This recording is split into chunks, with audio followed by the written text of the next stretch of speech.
अस्सलामुअलैकुम मेरे प्यारे प्यारे व्यूवर्स को मेरा प्यार भरा सलाम। मैं हूं हफ्सा फरीद और आप देख रहे हैं मेरा YouTube channel Hafsa Farid cooking. उम्मीद करती हूं आप सब खैरियत से होंगे, खुशबाश होंगे।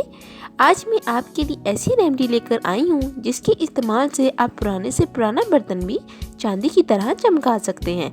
हमें बाज़ार से बेहतरीन ब्रांड के डिश वॉशर मिलते हैं बट वो भी बर्तनों को इतना नहीं चमका सकते। एक तो बहुत महंगे होते हैं। मैं आपको फ्री कॉस्ट में ये डिश वॉशर घर में बनाना सिखाऊंगी। काले से काला बर्तन भी सफ़ेद हो जाएगा और आप महीनों स्टोर भी कर सकते हैं। तो चलिए फिर इस रेसिपी को स्टार्ट करते हैं। बिस्मिल्लाहिर्रहमानिर्रहीम।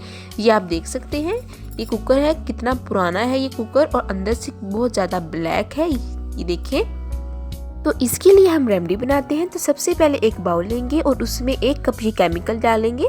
ये केमिकल आप किसी भी शॉप से इजीली परचेज कर सकते हैं। जिनके पास सर्फ वगैरह होता है ना, उन्हें आप बताइएगा कि बर्तनों को चमकाने वाला केमिकल चाहिए तो वो आपको दे देंगे। 1 कप ये केमिकल ऐड करने के बाद अब यहाँ पर मैं 2 कप पानी ऐड कर रही हूँ। पानी ऐड करने का फ़ायदा ये होगा कि ये जो बर्तन है ना अच्छे से चमकेंगे भी और साथ में जो आपके हैंड है वो भी ख़राब नहीं होंगे। अब अच्छे से हम मिक्स कर लेते हैं।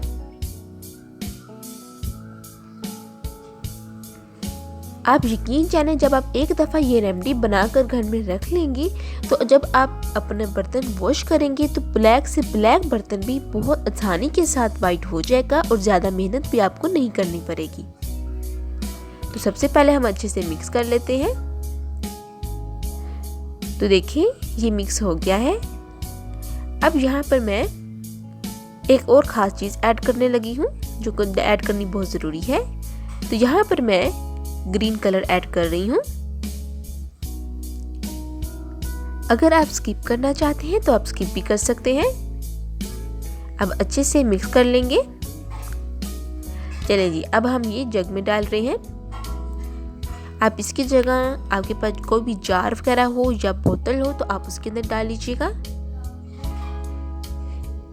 अब ये देखिए कितना ज़्यादा रेडी हो गया है। अब यहाँ पर मेरे पास एक छोटी बोतल है, इसके अंदर मैं डाल रही हूँ।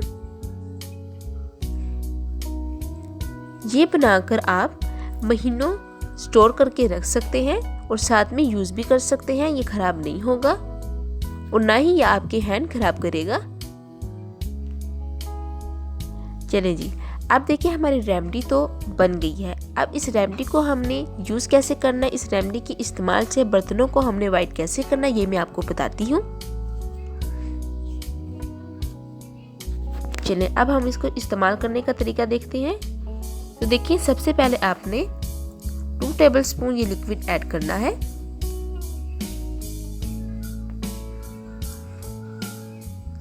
और अब देखिए ये ऐड करने के बाद अब आपने अच्छे से साफ करना है।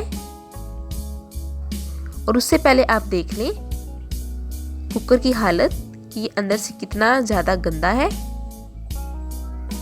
अब आप इस तरीके से सर्कुलर मोशन देंगे और आसानी के साथ आप इस तरीके से साफ करते जाएंगे और चंद मिनटों के अंदर अंदर ही ये बहुत जल्दी वाइट हो जाएगा। सबसे पहले तो बबल्स बनेंगे और ब्लैक कलर की झाग बनना शुरू हो जाएगी। तो इस तरीके से आपने साफ करते जाना है। ये देखें कितनी ज़्यादा ब्लैक कलर की झाग बन गई है।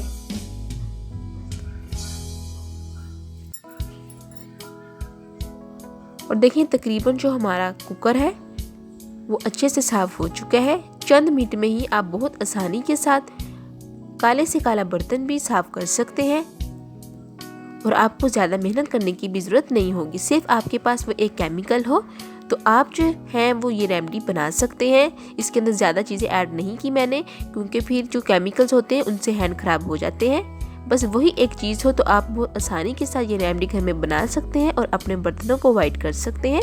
ये देखिए अब पहले आपने कंडीशन देखी थी और आप देख लें कंडीशन, लग ही नहीं रहा कि ये वही बर्तन है।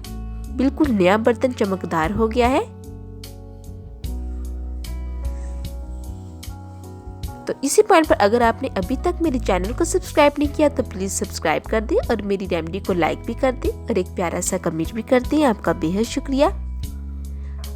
अब आप ये रेमेडी 2-3 महीने के लिए स्टोर करके रख सकते हैं, यूज़ कर सकते हैं। उम्मीद करती हूँ आपको मेरी ये रेमेडी बहुत अच्छी लगी होगी। फिर मिलूंगी एक नई रेसिपी के साथ, तब तक हफ्सा फरीद को दें इजाज़त। अल्लाह हाफिज़।